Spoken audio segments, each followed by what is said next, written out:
qodobada guud ee ka soo baxay shirweynihii beelaha khayr yoonis ee cumar jibriil ballan caraalawan kow waxay isla qaateen beelaha khayr yoonis inay ku dhaqmaan shareecada islaamka iyo maslaxadeeda labo waxay isla qaateen beelaha khayr yoonis jiritaanka Soomaaliya iyo midnimadooda inay muqaddis tahay lambar 3 beelaha khayr yoonis waxay isla qaateen inay ka midoobaan kow dhaqanka laba dhaqaalaha 3 siyaasadda 4 horumarka waxay isla qaateen beelaha khayr yoonis nabad ku wada noolaanshaha iyo daris wanaagga beelaha ay walaalaha yihiin ee deegaanadooda degan shirku waxa weeye shirkii khayr yoonis weeye in dooraanu ku shiraynay waxaan u shiraynay dantayada sidaa darteed waxaanu leenahay hadday caafimaad tahay hadday tahay nabadgelyaba dee ha loo dhega nuglaado waxa laga qabto dhowr goor waanu ka hadalnay waxaan salaamayaa shirkan khayr yoonis ama cumar jibriilba maanta ka muuqdo madax fara badan cuqaal fara badan shacab fara badan uu ka muuqdo ayaan salaamaya waxaanan ku salaamayaa salaanta islaamka waxaanan leeyahay intii la magacaabi lahaa anagu waxaana caaqil reer yoonisah ahna cuqaashan deriska ee la taalla ee dantu ay ka dhaxayso ee guriga iyo biyaha iyo waxba aanay u kala soconayn wada yaalla cuqaashaasaanu ka midnahay waxaanu soo xafladda ayaana la ku soo dhaweeyay annana deris markaanu noqono waxaanu ka soo qayb galnay xidhitaankii xafladda beesha deegaanka ah ee khayr yoonis xafladda oo ah reerka aanu dee biyaa wada cabno noloshu naga dhaxayso haddaanu nahay reer yoonis reer ayaga wada yaalla waxaan leeyahay haddaan ka joogo cuqaashii reer yoonis waxaan leeyahay waxaannu idinku salaamaynaa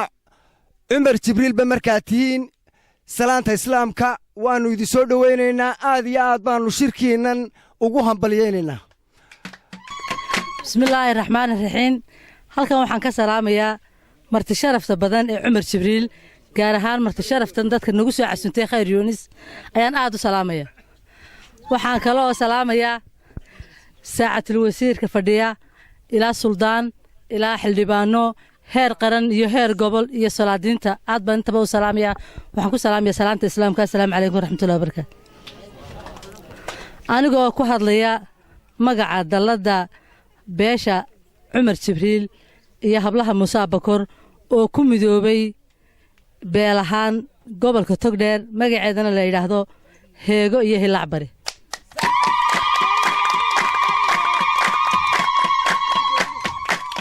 oo ay gudoomiyaheedii tahay xaliimo xuseen oo halkan fadhida xildhibaanada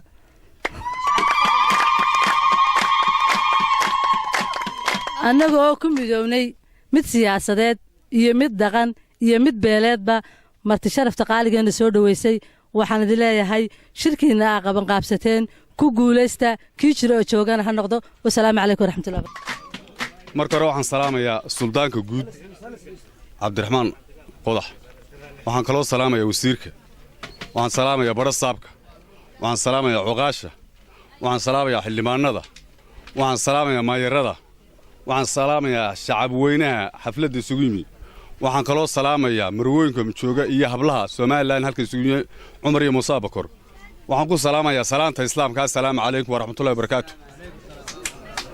salaan ka bacdi halka dawladda horta ka sheegaysaa saraan 1986 geedka nabarkaagu yaal geedka suuga gaadhaaniga moogta bergana bula dawladda aad moogta maantana waa qaabkii toorta hadii tii hore wax bedeli weydii hadda bal inuu kulmiye la yiri wax bedelay bal kulmiye horta kelmadda gaarsiiya inay saraataa bila caafimaad inay tahay bila dawlad inay tahay bila baalkii bila nabad inay tahay wax kasta bila inay tahay horta kulmiye la gaarsiiyo qodobkaas waa qodobka labaad anuu shirkaan marka hore Khayr Yoonis qabtay كل ما أقول واحد لان كلهم كوبي لهاينه دو عمر ورموت شو قرت ويدي دعينا يا مركورة إلا دعاء يتقبلوا horta marka ugu horeysa umada haday wax tabato te xaraan ma hayna waxay tabatay sheegto si kastaba ha gudbisee waxaan marka halkan ka cadeynaya wax tabashadayadu marka ugu horeysa wasiirka madaxtooyada markii horena wuu ogaa kulmiyaha halkan ka soo galnay wuu ogayna dhabarkiisa aanu taaganahay taagnoona doono waxba umaanu dhimin laakiin waxbaanu ka sheeganaynay waxa weeyaan isagana waxaanu ka tabanayno inuu saxaan rabna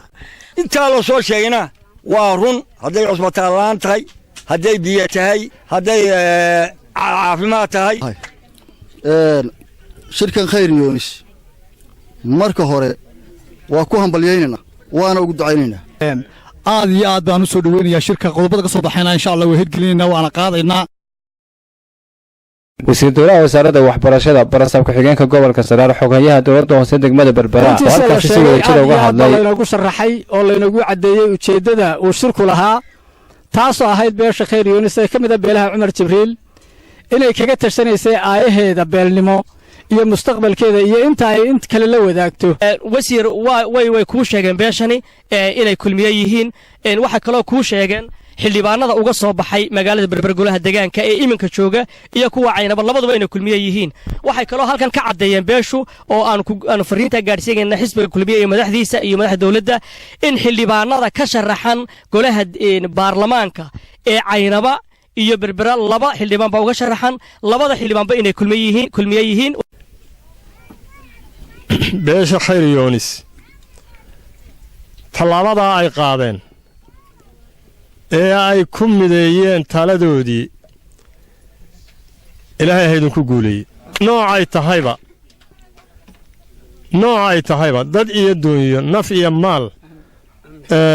amni ilaahay haydin ku guuleeyey